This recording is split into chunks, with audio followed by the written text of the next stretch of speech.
आज हम लोग देखने वाले हैं बर्नौलीज थ्योरम पे बेस्ड एक सवाल, aeroplane wing problem. Previous year के मेंस के सवालों में मल्टीपल टाइम्स इस पे बेस क्वेश्चंस आए हुए हैं, है ना। तो इस पार्टिकुलर क्वेश्चन को देखें तो यहाँ पे गिवन है कि एक एयरक्राफ्ट है जिसका मास गिवन है, विंग का एरिया गिवन है, एक पार्टिकुलर लेवल पे वो एक गिवन स्पीड से चल रहा, डेंसिटी ऑफ एयर सराउंडिंग जो है वो दे रखा है और बोला है कि increase in the speed of air on upper surface of wing relative to the lower surface in percentage.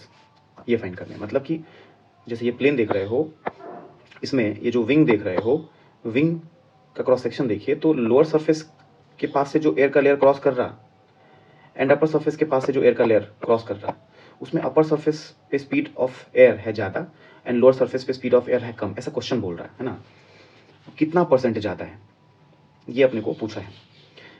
तो देखो यहाँ पे एयर का जो लेयर है, नीचे वाला एयर का लेयर, ये कम डिस्टेंस ट्रैवल कर रहा सेम टाइम में, और ऊपर वाला एयर का लेयर ज़्यादा डिस्टेंस ट्रैवल कर रहा सेम टाइम में। तो V2 जो है ये ग्रेटर देन V1 तो होगा, है ना। तो ऐसे लिख लो V2 को, V2 is equal to V1 plus delta V, है ना। अब यहाँ पे बर्नौलीज थ्योरम लगाएं तो P plus rho g h plus half rho v square, इसको कांस्टेंट बोलते हैं, है ना। तो फर्स्ट पॉइंट पे ये लगाएं तो ये एक्सप्रेशन आएगा, सेकंड पॉइंट के लिए आप लिखे तो ये एक्सप्रेशन आएगा, और ये दोनों एक दूसरे के बराबर, ठीक है। अब ग्राउंड से अगर देखो तो पहला सरफेस और दूसरा सरफेस का हाइट जो है क्लोज टू क्या होगा, सेम। तो H1 H2 अगर बराबर है तो एक प्रकार से रो जी एच इज कॉन्स्टेंट, है ना। कॉन्स्टेंट में समा जाएगा रो जी एच, तो अपने पास बचेगा P plus half rho v square is constant. अब जहाँ स्पीड ज़्यादा होगा वहाँ प्रेशर क्या होगा, कम, क्योंकि सम तो कांस्टेंट है ना ये एक्सप्रेशन का। तो स्पीड अगर ज़्यादा होगा तो ये V2 स्क्वायर ज़्यादा, उस जगह पर प्रेशर कम।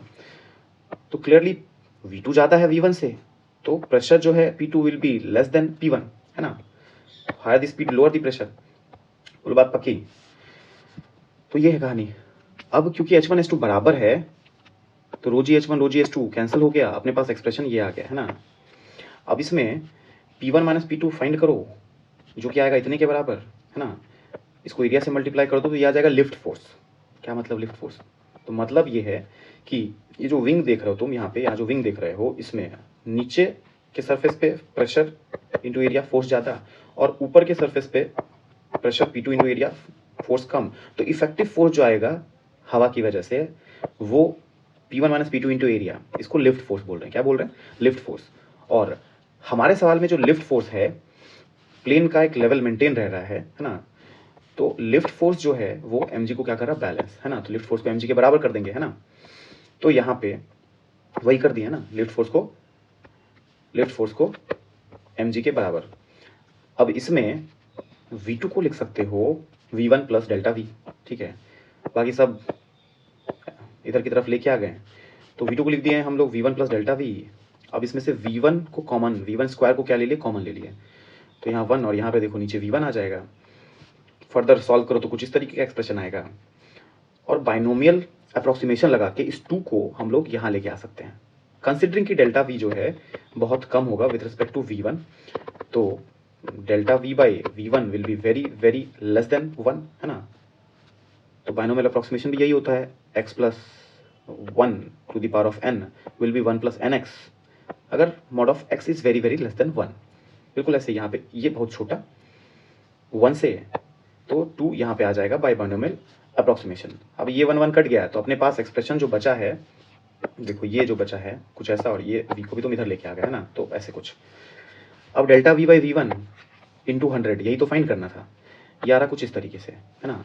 अब इसमें वैल्यूज पुट करो तो आ जाएगा कितना, 10% आंसर आ जाएगा, ठीक है। तो वैल्यूज भी पुट करके हम लोग देख लेते हैं। देखो ये एक्सप्रेशन का वैल्यू लाना है, मास यहाँ दिया है, एरिया यहाँ दिया है, स्पीड ऑफ प्लेन वो दिया है, इधर डेंसिटी दिया है, ये सब बातें दी हुई हैं, ठीक है। तो वैल्यूज पुट कर लेते हैं। देखो यहाँ वैल्यूज पुट किए हैं, मास का, एक्सलेशन ड्यू टू ग्रेविटी का, फिर ये 100 जो भी है ना, एरिया, डेंसिटी, और स्पीड को SI यूनिट में कन्वर्ट कर लिया है ना, मीटर पर सेकंड में कन्वर्ट कर लिया 5/18 से मल्टीप्लाई करके। तो सॉल्व करने पे एग्जैक्ट आंसर आ रहा है 10, है ना। बोलो बात पक्की। तो ये आ गया आंसर। अब इसमें मन में एक बात हो सकता है आए कि सर V1 को ही हम लोग जो है 1080 क्यों लिए हैं? V1 हो या V2 हो, बहुत ज़्यादा का फ़र्क नहीं होगा, है ना? V1 V2 में बहुत ज़्यादा का फ़र्क नहीं होगा। तो जब बाहर तुम इसको लेके आए हो, तो प्लेन का स्पीड जो है वही क्लोज टू V1 होगा या V2 होगा। क्या मतलब सर? एक बात को समझो कि ये जो क्वेश्चन है इसमें प्लेन ना उड़ रहा है, ये जो प्लेन है ये उड़ रहा है कुछ स्पीड से, है ना? 1080 किलोमीटर प्रति घंटा से। और हवा का जो लेयर है वो एक्चुअल में स्टैटिक है ना? हवा का लेयर क्या है? स्टैटिक, रुका हुआ। और प्लेन के आगे जाने की वजह से, प्लेन के आगे जाने की वजह से हवा पीछे छूट रहा है ना? प्लेन तो आगे जा रहा, तो हवा पीछे छूट रहा। कुछ इस तरीके का जो है सिचुएशन है। जैसे बस में हम लोग बैठते हैं ना, तो बस में बैठते हैं तो बिल्डिंग्स जो लेफ्ट और राइट में बिल्डिंग्स होती है रोड के किनारे, वो तो रुकी हुई रहती है ना, ऐसे तो रुकी हुई रहती है, वैसे हवा रुका हुआ है। और जब बस चलता है तो तुम बस में बैठे हो तो तुमको सारी बिल्डिंग्स जो है वो पीछे छूटती नजर आती हैं, है ना? ये चौक छूट गया पीछे, वो कॉर्नर छूट गया पीछे, इस तरीके से पीछे छूटती नजर आती है ना। बिल्कुल ऐसे यहाँ पे भी प्लेन चल रहा है ना, ये जो प्लेन देख रहे हो वो चल रहा है गिवन स्पीड से 1080 से, और हवा का लेयर पीछे छूट रहा है। और उस पीछे छूटने में थोड़ा सा फर्क है नीचे से ऊपर में, है ना? बहुत ज़्यादा का फर्क नहीं है, थोड़ा सा का फर्क है। ये नहीं कि डबल, 3 गुना, 4 गुना, 5 गुना, इतना का फर्क नहीं है ना? माइन्यूट सा फर्क होगा, 10%, 5%, 8%, इस तरीके का फर्क, है ना? तो प्लेन का स्पीड और V2 और V1 लगभग लगभग आसपास ही होंगे, है ना? क्वेश्चन में स्पेसिफिक पूछा है कि कितना परसेंट जो है चेंज है V1 के रिस्पेक्ट में V2, तो फिर तुम जो है अप्रोक्सीमेशंस लगा के delta V by V1 find कर रहे हो, है ना? तो प्लेन का स्पीड बोलो या V1 बोलो या V2 बोलो, लगभग लगभग बराबर है ना?